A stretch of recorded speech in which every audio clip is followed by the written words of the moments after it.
যুবতী ভাবের ভকতি সকতি হইত কাও গাও গাও পূর্ণ শ্রী গৌরাঙ্গের গুণ সরল করিয়া মন। সরল মন মানুষের আছে? সরল মন যদি মানুষের থাকতো, কীর্তন শুনতে এসে মানুষের ভালো জুতো চুরি করে নিয়ে পালাতো।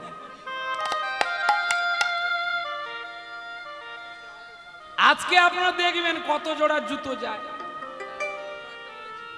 আজ্ঞা এই তো সত্যি কথা বলছি, যে চোর সে শুধু দেখতে যে সে জুতো পরে আসেনি, কিন্তু সে সারা জীবন লোকের জুতো পরতে ভালোবাসে। হ্যাঁ, আগের জন্মে আবার কুকুর হবি না তো? তাই গো, জুতো চুরি করে কে? কুকুর। বলি একটা কথা আছে, আপনারা জানেন, একজন রাজার ছেলে তিনি মৃগয়া শিকার করতে, লীলায় যাবো, এই ছোট্ট একটা গল্প বলে দিয়ে আমি যাবো লীলাতে। দেখো, রাজার ছেলে মৃগয়া করতে গিয়ে যখন দেখে না একটা মুনির আশ্রম,